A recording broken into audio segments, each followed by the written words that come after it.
Hi all, in this lecture we will start to develop the problem of reinforcement learning in MDPs. So what have we seen so far? It's a good idea to recap what we've seen. So a finite horizon MDP is specified by its state set, its action set, its transition probability of dynamics function or kernel, its reward function, its total time horizon h, and its initial or starting state distribution rho. An optimal policy is basically a mapping that goes from a current state, comma current time index to a distribution over actions and maximizes the following quantity, which is the expected value of the total reward earned over a time horizon of capital H time steps when starting from any given start state, and this maximization is over all possible policies pi and for every value of initial start state, initial state S. And we also saw last time that there is a recursive relationship between the successive optimal value functions Vh star of S, Vh star and Vh plus 1 star using via the following equations which are often called the Bellman optimality equations.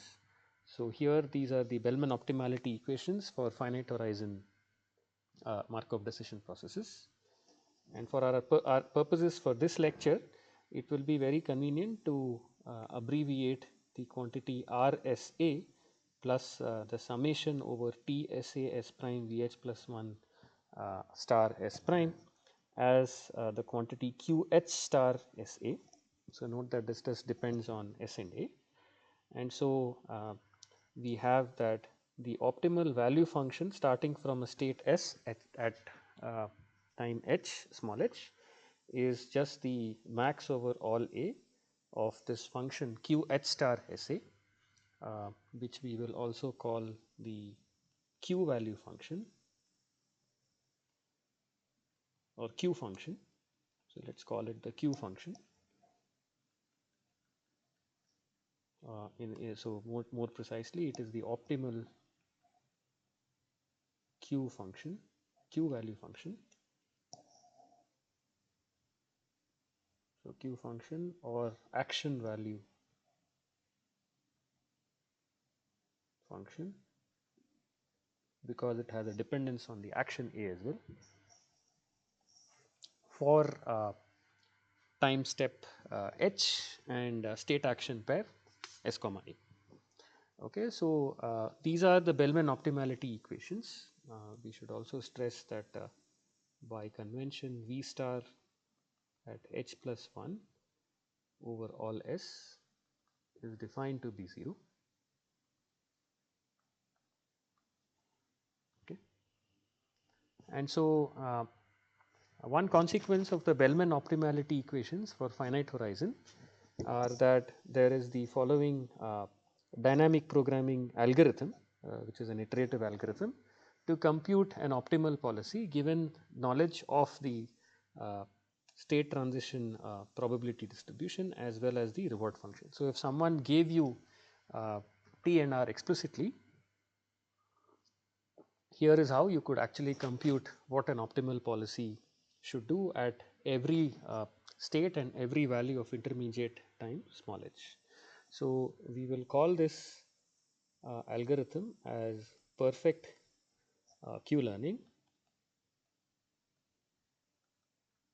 Perfect because we assume perfect knowledge of T and R, and this is for the finite horizon MDP for a given finite horizon MDP. Okay, later we will generalize this to imperfect Q learning, which will essentially introduce the learning problem in MDPs. So this algorithm just initializes, and this starts by initializing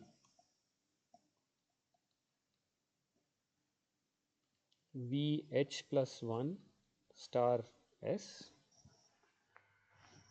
equal to 0 for all S. Okay, and it maintains basically it basically computes the optimal Q functions iteratively down from capital H stage capital H down to 1. So it runs this loop for small h starting from capital H down to 1. This is the outer loop over H. In the inner loop, we have for every state in your state space and for every action in your action space. What you do is you set Q, you compute Q star H at S and A to be equal to R S A. This is just by the optimality result that we presented in the previous section, plus sum over S prime and S. So we assume knowledge of R, so we can do these computations. VH plus 1 star of S prime. So note that in the first step, in the first iteration of this outer loop, small h equal to capital H. So V star capital H plus 1 is well defined. In fact, it is defined to be 0. Okay, so this is what the loop computes, the innermost loop computes. After this iteration is done over all states in the innermost loop, one can actually find the optimal policy at stage small h, which is so pi. So you can define an optimal behavior at state S at stage H as selecting an action to play that maximizes the computed Q star H values over all actions A. Okay, and for the for transitioning to the next round, we will also have in hand, you would have essentially computed V star H of S, which is the optimal value that one can get by starting from state S at stage H as the max over all actions A of QH star SA. This is by definition. Okay, so so that's all there is to this perfect Q learning algorithm. So there are 3 loops, one over A, one over S, and one over H. And these are the successive operations. So when the outermost loop terminates, what you would have computed iteratively is a policy pi that tells you exactly at any intermediate time H and at any intermediate state S what action to take. And as a consequence of this, you would also have computed the optimal Q star and V star values for every possible state action pair and intermediate timestamp. Okay, so this is this is the algorithm naturally suggested by the Bellman optimality equations for finite horizon MDPs. Assuming you have perfect knowledge of the environment's dynamics, which is the T function and the R function. Okay. The key question that reinforcement learning asks is what happens when you want to learn an optimal policy without knowledge or without a priori knowledge of how the environment behaves and how rewards are generated. Okay, so what if you need to learn optimal behavior, which is a pi star as above or a pi as above, but without explicit knowledge and complete knowledge of the state transition properties of the environment, as well as potentially uncertainty about the reward generating mechanism. Okay, so this is the key, the central problem addressed by reinforcement learning.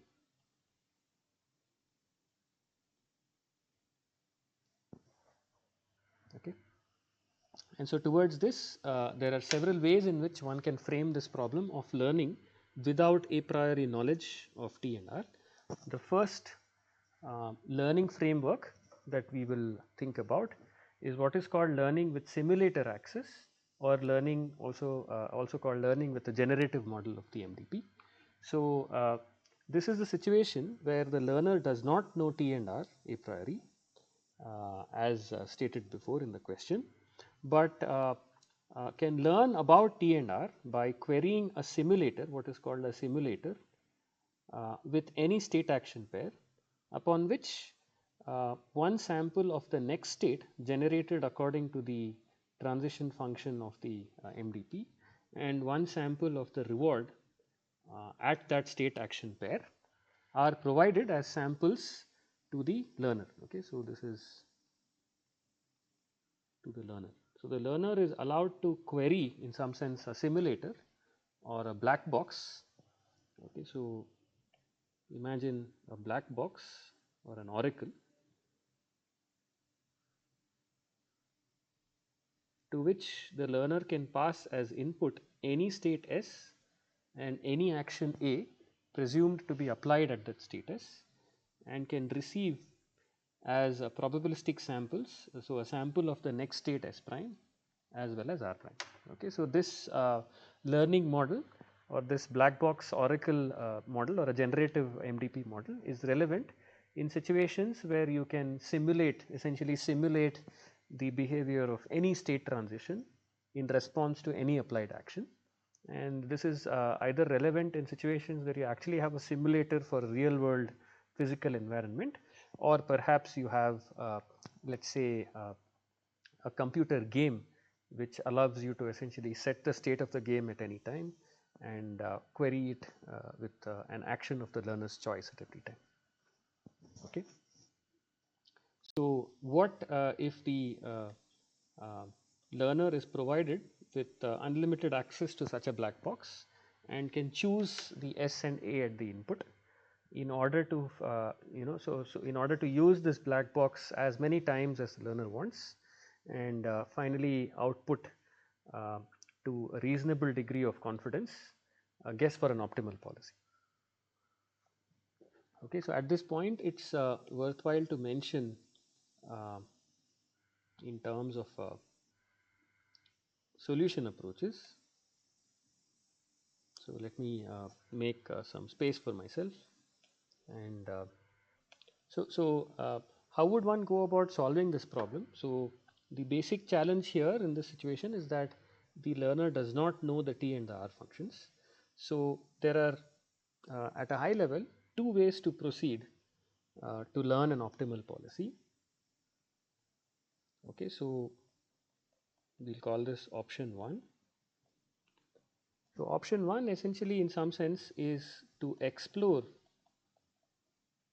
all state action pairs sufficiently,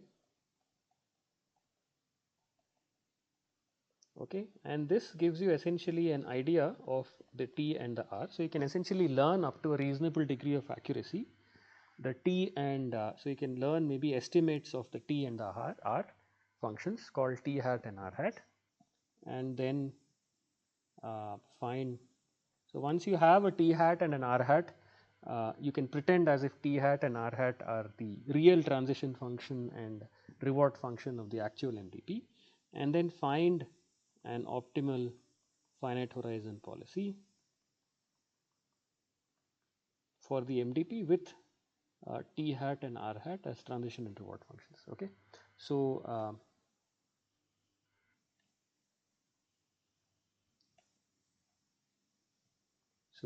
this approach is what is called model based reinforcement learning,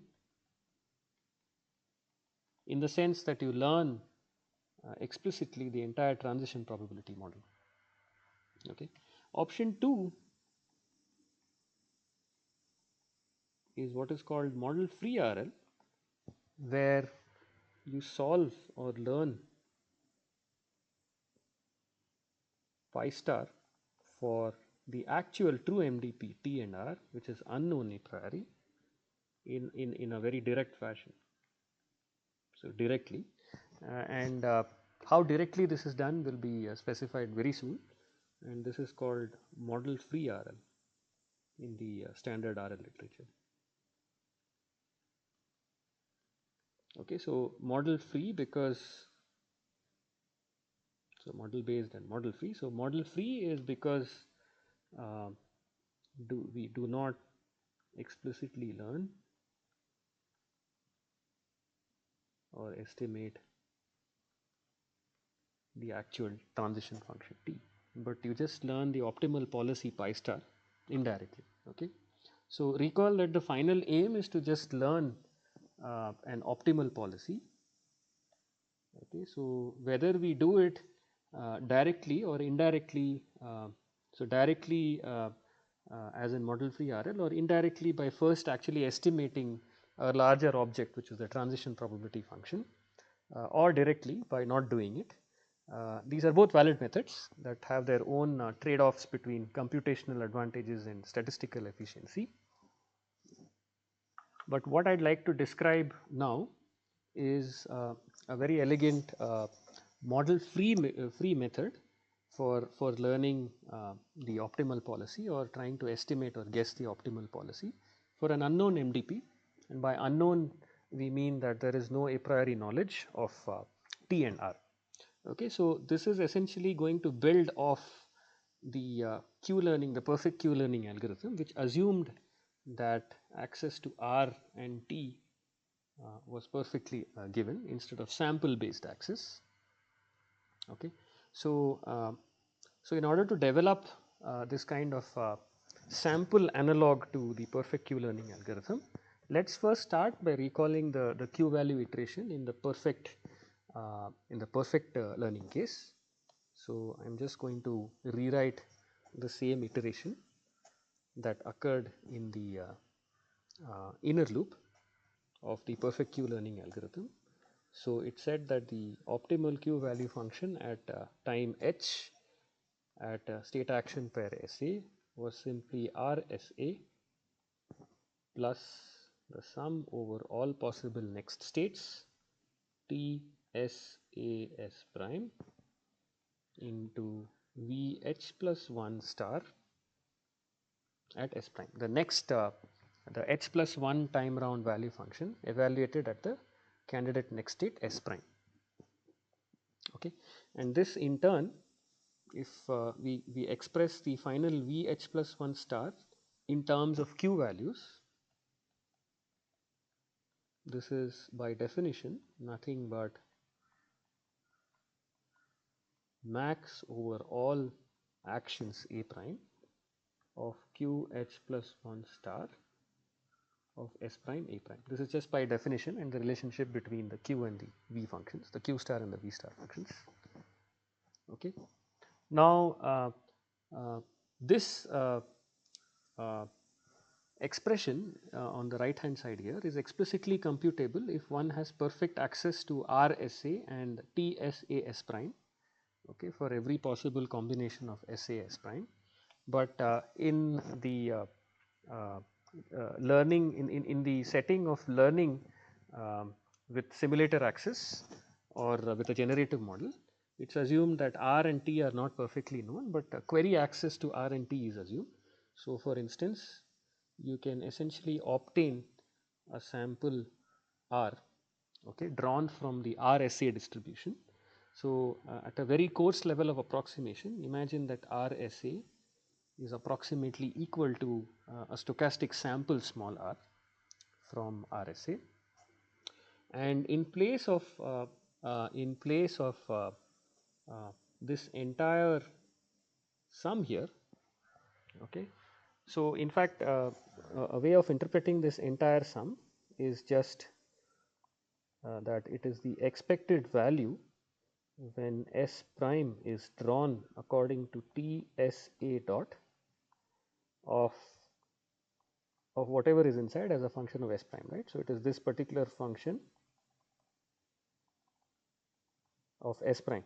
So S prime is being treated as a random variable here, and since we have only simulator access, this can be regarded at a very crude level as roughly being able to. So if you had a simulator that sampled S prime from TSA comma dot up to an unbiased up to zero bias, the following quantity max A prime Q H plus 1 star S prime A prime, when S prime is drawn randomly from T S A comma dot, is an unbiased estimate for the entire expectation. So instead of this entire sum, in the sample access case, you can imagine this max of a randomly sampled S prime to be a proxy for the entire sum, the expectation. Okay.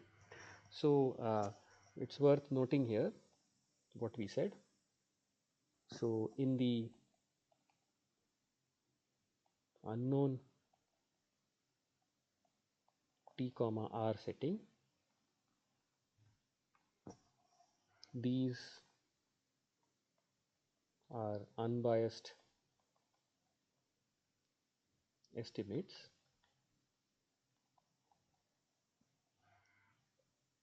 conditioned on S comma any state action pair SA, okay, of their respective perfect information quantities which are used in the perfect Q learning algorithm. So the first term, so if you condition on S and A, R is basically a sample from RSA, and this particular quantity in expectation is equal to the corresponding quantity on top, okay, and R in expectation is equal to the corresponding quantity on the top. Okay, so with this we can write, we have this approximate, very approximate equality, uh, which essentially says that Q H star SA is approximately equal, at least in the sense of expectation, to a random sample R drawn from RSA plus this particular function of the next state, random next state S prime, when action A is taken at state S.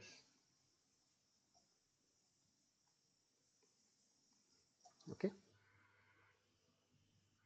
So recall that. So recall the black box model that we have, that we had earlier. So you pass in S comma A, and you get R, and you get an S prime here. Okay, and this is the R and the S prime that we are inserting here. Okay, so I think it may be better to write this as R prime. Okay, right. Okay, so all we have managed to do right now is to replace this sort of iteration. Okay, so recall that in the perfect Q learning iteration, the innermost iteration was utilizing the exact knowledge of T and R. Okay, what we have basically managed to argue for the moment is that this iteration could be replaced by a sample based version, okay, a stochastic sample based version, where at least you can hope to preserve the expectation. Okay. So with this kind of exercise, we have the following iterative procedure. So this suggests the following iterative procedure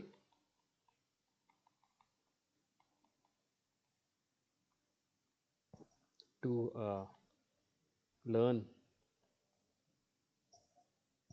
the optimal Q value function SA for all H S and A. So and by the way, it's sufficient to learn Q H star SA for every H S and A in order to be able to compute an optimal policy, because the optimal policy is just obtained by doing argmax over Q H star SA and so on. Okay, so we are using the learning of Q H star SA as a proxy to, as an equivalent means to learn the optimal policy. So this iterative procedure is a rather famous procedure which is called Q learning. Okay, and this is in particular the special case of finite horizon Q learning for finite horizon MDPs.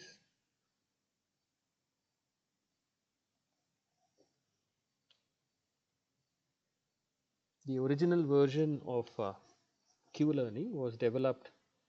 So this was originally developed for infinite horizon MDPs. So originally proposed by Watkins and later analyzed by Peter Dayan in the late 80s for infinite horizon MDPs. Okay, but the basic ideas remain exactly the same. So the sample based procedure to directly or model free learning of the q star, the optimal q value functions, is as follows. So, we are always going to use these estimates. So, let us call these functions as q tilde h s a. Okay, so q tilde h of s a will essentially be our estimates for the optimal q value function at every iteration of the algorithm. So, initialize all of these to 0 at start, and you initialize let us say an iteration index. This is an internal iteration index for the algorithm to 1, and so you loop as follows. So, this is the basic loop of the Q learning algorithm.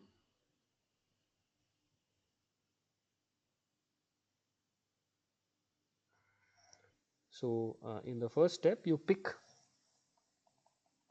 some S, A and H. Okay.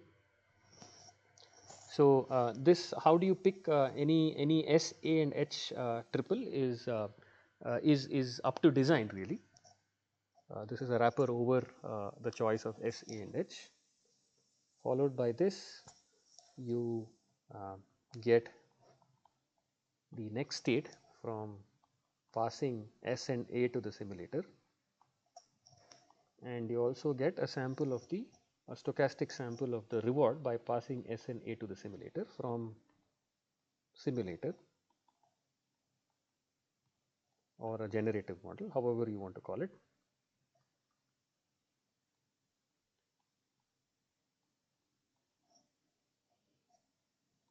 Once you have S prime and R prime in your hand, you perform the following update to your Q table. So, this Q tilde HSA, these are values for every triple HS and A, and you can call this a Q table. So, this is going to be our estimate for the optimal, the Q star H SA function, and it is going to slowly evolve towards the Q star function as follows. So, you update your Q table with this new sample S prime and R prime as follows. So, Q tilde at the time instant H that you picked, SA.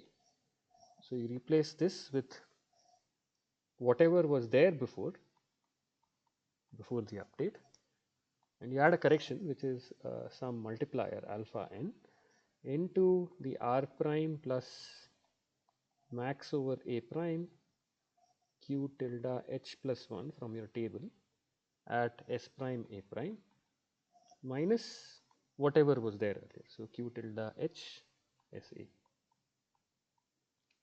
Okay.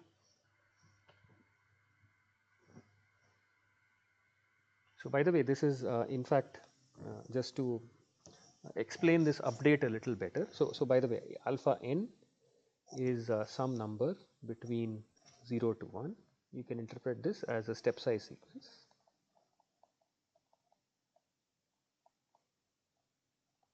Just as we had a step size for gradient descent steps or iterative steps. Let me just maybe conclude and then explain this update a little more in a little more detail. So, and then you just increment your iteration index. Okay, so these steps are carried out iteratively as many times as you can. Okay, so the loop runs once for every value of n, and let's end loop.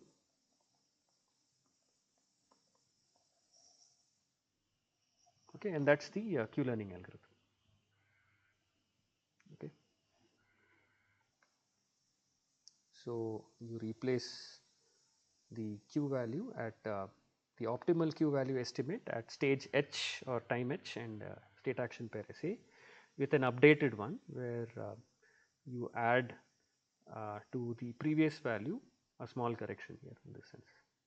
Okay, so this is actually this has connections to gradient descent because you're updating your previous estimate by a small additional additive factor, and in fact you can get some more intuition for the update by noting that the update above let's call this update as star. So the update star can be equivalently written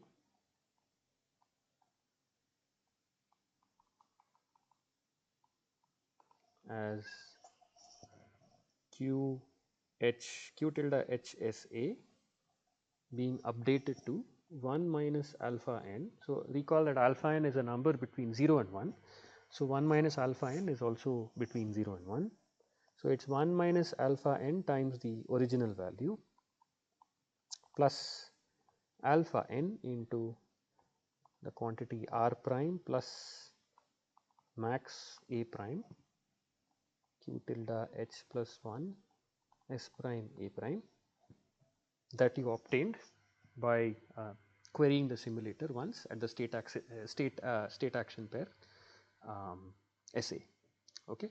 So what this is doing is that it is doing a weighted or a convex combination using coefficients 1 minus alpha and alpha n of these two values, which is the existing value plus sort of a correction here. Okay.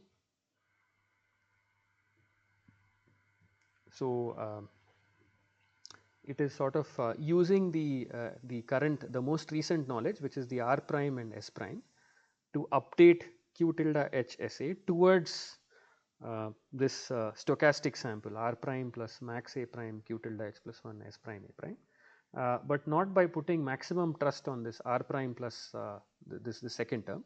So if alpha n was equal to 1, you would actually replace, you would overwrite completely q tilde h SA with only the latest stochastic sample, but this is not desirous. You would like to keep alpha n less than 1 because you would like to sort of keep the knowledge of earlier stochastic transitions as well. Okay. So if alpha n on the other extreme was 0, then you would never update your Q table with any fresh knowledge, leading to no learning. Okay. So the ideal choice of alpha n is some number strictly between 0 and 1. And the following theorem, which is about the convergence of Q learning, spells out essentially exactly what happens as as iterations evolve, n goes from 1 to 3 and so on, and how convergence occurs. So it turns out that the q tilde values will eventually converge to q star as spelt out by this result.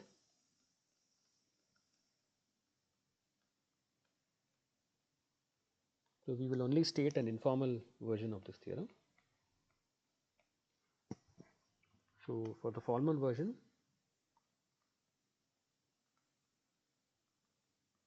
one can refer to the book by Bertsikers and Tsitsiklis,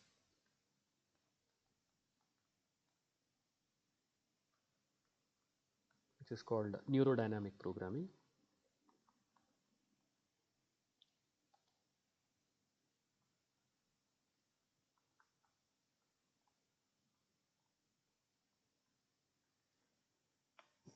Okay, so the theorem says that under some mild conditions,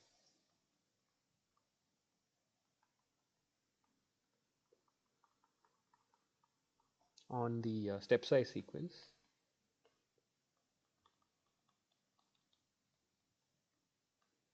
alpha n as a function of n,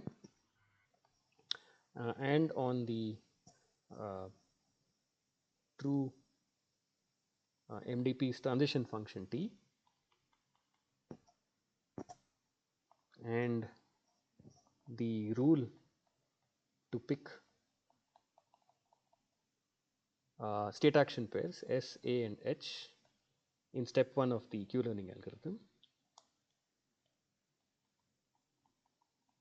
So recall that I said that the way to pick new state action pairs SA along with candidate time horizon H for the update is left up to design, but under some mild conditions on how that rule is designed, we have the following convergence, that for all values of time h or stage h within the time horizon 1 to capital H, and all state action pairs q tilde h at SA estimated by using this update will converge to QH star, the optimal Q value function SA, as n tends to infinity, as more and more iterations of the algorithm are run, and this is in an almost sure sense, almost surely. Okay, so this is the exact result that is proven explicitly in, for instance, the neurodynamic programming book. In fact, this is in chapter 5, if you want a precise reference. Okay, so having spelt out or having stated this result, so we will not prove this theorem. We don't have the time to do that in this lecture, but let me mention some remarks.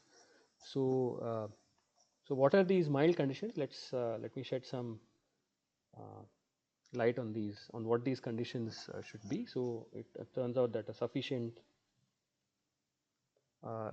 typical type of step size condition to make sure this result is almost sure convergence takes place is, for example, what are called the Kushner-Clark conditions, n equal to 1 to infinity alpha n. So the sum of the alpha n should diverge, but the sum of the squares should converge. So you could think, for instance, about alpha n as going down as 1 over n. So this satisfies these conditions.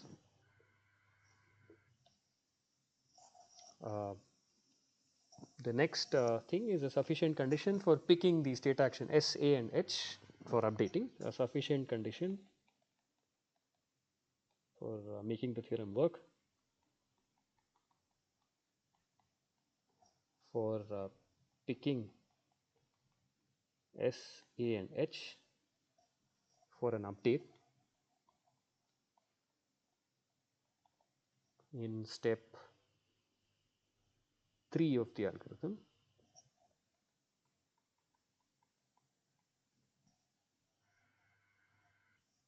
Sorry, in step 1 of the algorithm. So picking SAH in step 1 for an update in step 3 is the following, that the number of times, so for all SAH 3 tuples, the number of times S, A and H is picked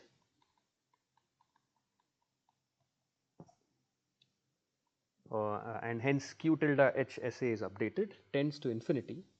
So each SAH triple should be picked infinitely often as time evolves with probability 1. Okay. So it's sufficient that you update or you visit Q tilde H SA infinitely often as the number of iterations evolve. So essentially it just says you have to visit each state action time horizon pair reasonably enough. And in some sense, informally stated, this means that you need to have a rule to sufficiently explore. So sufficient exploration over state action and H tuples. Okay, so this is essentially a condition that enforces enough exploration, and there are counter examples showing that if you don't have sufficient exploration about of the SAH space in your Q-learning algorithm, you will not be able to estimate or converge to the Q star function. Okay, so before concluding, let me just leave you with some brief sort of intuition about why you may expect this convergence to take place if you run the Q-learning algorithm.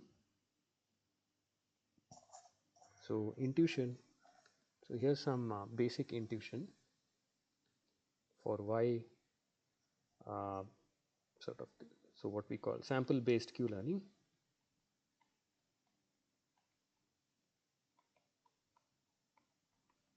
should converge. So why should you even expect this convergence to take place? Almost surely.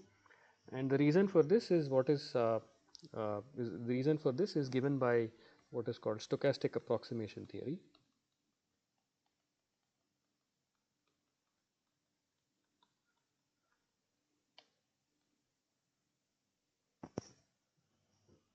So, as a very specific example, let's reason about the case where suppose there is only one state action pair. So, the size of the state set is equal to the size of the action set is equal to 1. So, you have very trivial MDP where there is exactly one state and there is exactly one action. There is no scope for any intelligent decisions, but yet it is interesting to study what happens with Q learning. And we run Q learning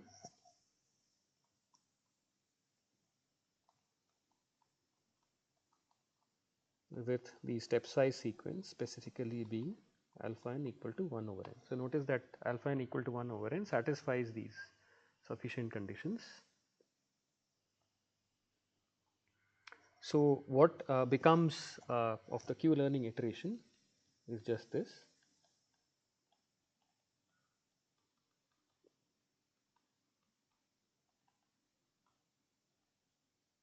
So, there is only one state action pair. So, there is no choice in what state action pair is picked, and there is in fact, let us even assume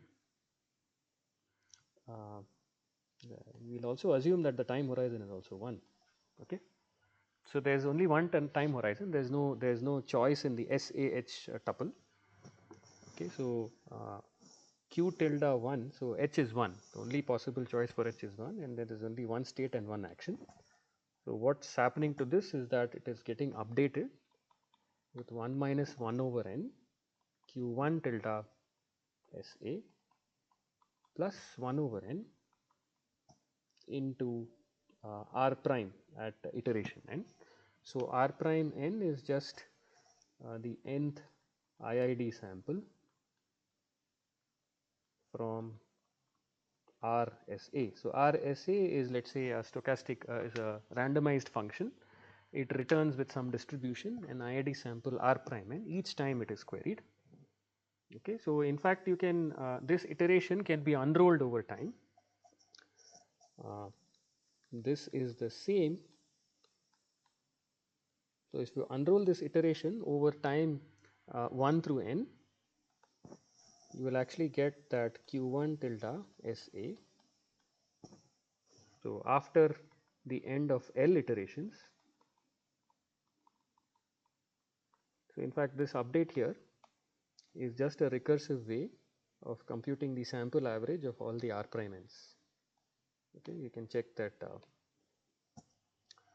this is the same as 1 over L summation n equal to 1 to L r prime n. Okay, and since r prime n's were all assumed to be IID samples from the same reward generating function, we know that as L tends to infinity, almost surely by the law of large numbers, we have a convergence of this Q tilde 1 SA to the expected value of R SA,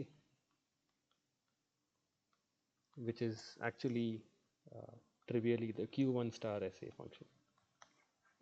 Okay, so this is why you expect a convergence Q1 tilde SA to Q1 star SA. And what stochastic approximation theory does is to make this this kind of statement much more general.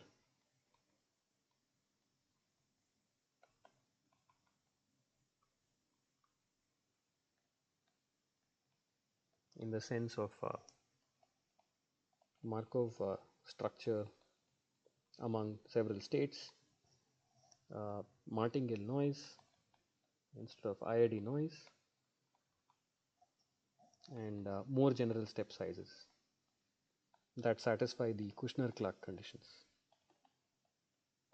Okay, so there is an entire branch of analysis of iterative algorithms that that gives you such results. And the last thought that I want to leave you with is what happens if you have more than one state. So, we analyze essentially an example where there was exactly one state. So, there was really only one one state dependent Q function that you're learning. But what happens essentially with so here's the basic idea of why things converge for general the basic idea behind convergence of finite horizon Q learning.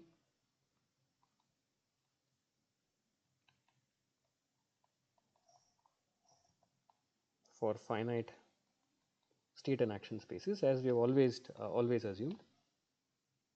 So the idea here is that if you have more than one states and actions in your MDP, okay, recall what uh, Q learning is doing is that it's maintaining a Q table.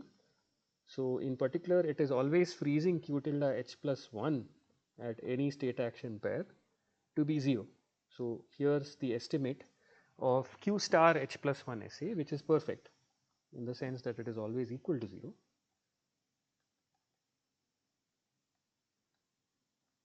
Even in the internal estimates maintained by the algorithm.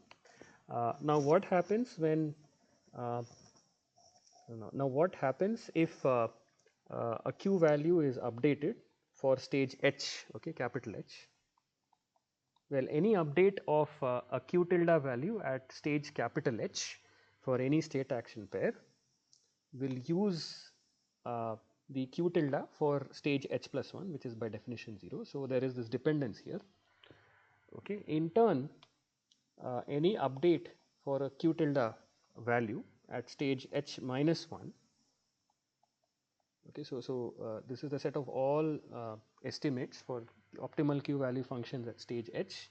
This is the set of all estimates for optimal Q values at stage H minus 1 over all state action pairs and so on. And finally, we have estimates of the Q1 star function over all state action pairs. Okay, and every time you update, let's say Q tilde H minus 1 at some state action pair SA, it basically relies on the previous estimates, on the upstream estimates in some sense, the estimates of Q tilde H at various state action pairs.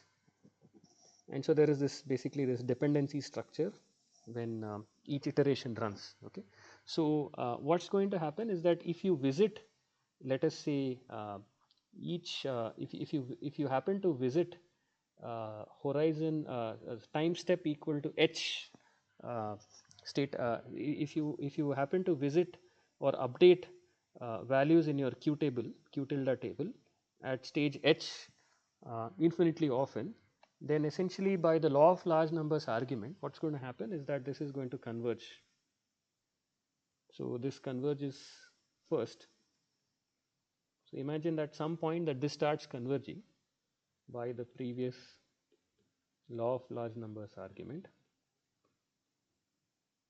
Okay, so at some point, since you are updating Q tilde H of various state action pairs SA sufficiently enough, these values will start getting frozen to so this is converges first to the corresponding targets, which is Q star H at SA. There are only finitely many state action pairs, which is why all this works well. So these estimates will essentially settle to Q star H SA, their corresponding Q star H SA values soon enough. After which, these objects which rely on these upstream Q tilde H's, these will converge rather, these are multiple estimates, converge second to Q star H minus 1 SA over all state action pairs, and so on and so forth. Successively, each level's Q tilde estimates will eventually end up converging to the right thing. Okay, so there is in some sense a time dependency or a downstream structure behind the convergence of finite horizon Q learning, and you can see clearly the dependence, the backward dependence on time horizon propagating through, and that's sort of in some sense, in a nutshell, the basic idea behind the almost sure convergence of estimates for finite horizon Q-learning. Okay, in the next lectures we will sort of study issues, sort of common issues with the Q-learning algorithm, in the sense how can we minimize the amount of exploration and define a suitable notion of sample complexity to learn an optimal policy without too much exploration. Thank you.